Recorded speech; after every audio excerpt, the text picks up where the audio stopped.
When Alexei Yashin was taken second overall in 1992, he was supposed to become the next franchise great that Ottawa could build a team around, and Yashin thought the same thing. He'd stay in Russia for the 92-93 season, and then would arrive onto the scene the following year, ready to leave his mark. That is, until Ottawa would land the number 1 overall selection that offseason, helping them take Alexander Daig. And once the Sens selected him, all eyes, including management's, would shift from Yashin towards the new rookie. This caused some frustration, because as the years went by, Yashin was performing at a solid rate, while Daig would struggle to perform at the rate he was expected to. Yet, management was set in stone on Daig, so much so that they'd offer him one of the highest paying rookie contracts in league history, while being slightly hesitant on offering Yashin a shiny new deal of his own. Eventually, this would bother Yashin, and his relationship with management would begin to dwindle. In 1995, Yashin would refuse to honor his contract unless the team made him the highest paid player on the roster. This would result in him holding out and missing games, upsetting only some Sens fans at the time. In 1998, however, Yashin would again refuse to honor the final year of his deal and demanded a pay raise, and at this point, nearly all of Sens Nation was fed up with his antics. Before, it was reasonable to sympathize Yashin, but after the Sens refused to grant him his wishes, Yashin would demand a trade out of Ottawa, making those who once pitied him despise him. The team would strip Yashin of his captaincy, and would trade him the following season to Long Island, where he would begin to decline, never amounting to much success on an average Islanders team. Believe it or not, Yashin isn't the only NHL player to have ever been hated by his own fan base, and actually, he wasn't the only player to go through multiple battles with management either, as there was another player whose decision making was sort of similar to Yashin's, except his decisions made him hated everywhere he went.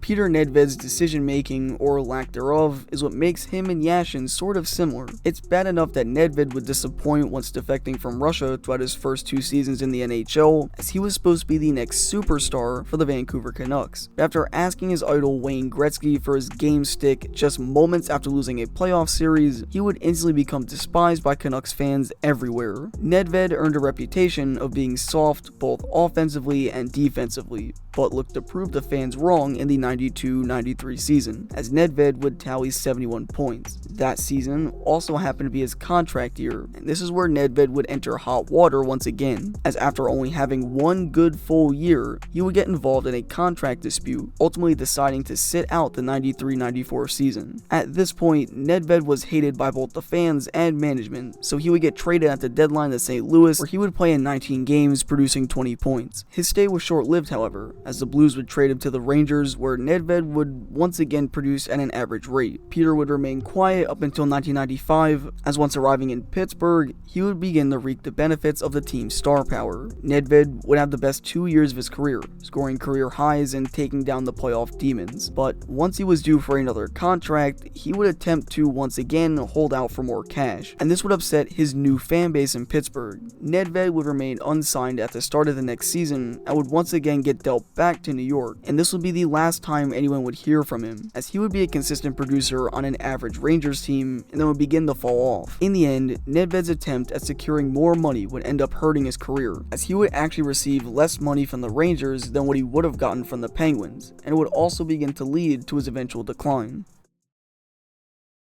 Based on how good of a career Sergei Fedorov had, you would have never believed that many Detroit Red Wings fans actually hated the guy. But there's some stories the media would often leave under the rug, which made Fedorov seem both greedy and lazy at times. To start, Fedorov quickly became one of Detroit's most beloved players after winning the Hart and Selke in the same season. But Fedorov, despite the individual success, was still accused of not putting forward 100% of his effort, and that could be understandable, as Fedorov always posted star numbers, so it's reasonable to slow it down for a few games throughout the season. But as Sergei was coming into his own, he would begin to develop a diva-like mentality, and that wouldn't go well in a blue-collar sports market such as Detroit. In 1998, Fedorov upset fans when he would miss a total of 59 games due to a contract dispute, and even his fellow Russian teammates grew angry at Sergei when he didn't join them on the Stanley Cup trip back home. Fedorov would further make fans angry by stating publicly that he'd never play for the Red Wings ever again, and once the Carolina Hurricanes found out, they would offer him a 3-year, $6 million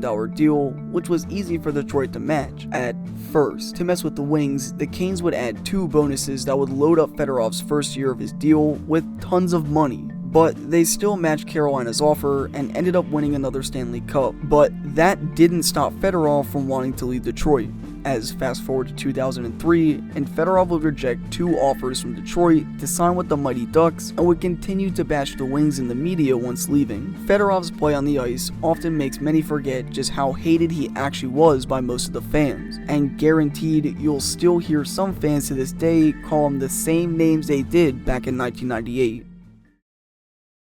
Brian McGabe is just a case of bad luck, sorta, as before the 05 lockout, Brian McGabe was actually a very solid top-pairing defenseman, his best year being in the 05-06 season with 68 points. McGabe's play after that season, however, would take a sudden decline, and just so happened that the Maple Leafs would begin to decline as well. We all know every team has that one player that gets all the blame when the going gets rough, and that player for Toronto happened to be McGabe, but there may be a reasonable explanation as to why. His physical play and discipline would take a massive dip due to the strict new rules enforced, and this would cause Brian to make costly decisions with the puck, ones that even included a clutch overtime winner. OT, under 10 seconds left. Buffalo on the power play. Alish Kodalik is credited with the goal because Maple Leafs defenseman Brian McGabe. For the other team, fans would grow even more impatient with McGabe after he would refuse to waive his no-trade clause in the 07-08 off-season. Eventually, however, he would waive it and would get shipped off to Florida, but that didn't stop Leafs fans from booing him every time he stepped foot on the ice and or touched the puck. McGabe may have been the most hated player on his team during his tenure, but he isn't as hated as much as today, unlike one player who will forever be hated by the fans for generations to come. Bure with Messier on the off wing. Messier score! In 1997, Mark Messier's arrival to Vancouver was once filled with excitement, but would quickly spew into utter and sheer hatred. Just a year prior, the Canucks would miss the playoffs, and with an exciting young core, all they needed was a veteran presence to help the locker room. Mark Messier was heavily praised for his talent and leadership qualities, and with most of that 94 Canucks team intact, management believed Messier could bring a cup to Vancouver, but all he brought was controversy. To start, beloved captain Trevor Linden supposedly offered Messier his captaincy role, but many fans say he stole it, because afterwards, the Canucks would trade Linden to the Islanders, and that move would make the fans furious. But it got worse, as Messier would get the front office to unretire the number 11 just so he could wear it. Many believe Messier made them do it, but when looking at the handwritten contract he signed, it clearly shows that the number 11 was actually a part of the deal. The team would go on an 8-game losing streak, resulting in half the staff being fired, including the head coach. And who would Messier recruit to take the job? His buddy Mike Keenan. As strange as it may seem, Keenan is now the man in charge of turning around the Canucks' sagging fortunes. Iron Mike is Vancouver's new head coach. And this is where things would really heat up. The locker room would be divided, with some listening to Linden, while others Messier. And that's when Keenan would side with Mark, making that Linden trade take place. And Linden wasn't the only player Keenan would trade out of town, as he would ship off McLean, Babbage, Jelena, and Odjick, mostly all the fan favorites, simply due to the fact that they didn't sometimes agree with Messier. What makes Canucks fans upset is that just 3 years prior, they would lose to Messier and Keenan's Rangers in the Stanley Cup final, only for both to join the organization and rip out the entire team from inside. It didn't help that Messier would take a step back in production either, and that the team wouldn't even qualify once for the postseason. Fans began to wonder whether Messier even wanted to play anymore, as he would rack up career highs in penalty minutes and always seemed to want one thing: money, as even after leaving the Canucks, he would win an arbitration case against his former team, squeezing out $6 million due to a clause in his contract. To this day, fans still despise Messier. I still see fans tweet about it on Twitter once in a while. Anything that has his name or number on it, fans hate, and rightfully so, as all it took was an 8-game losing streak, a handwritten contract, and self-entitlement to meet former expectations to ruin the Vancouver Canucks and Mark Messier's own self-image for years to come.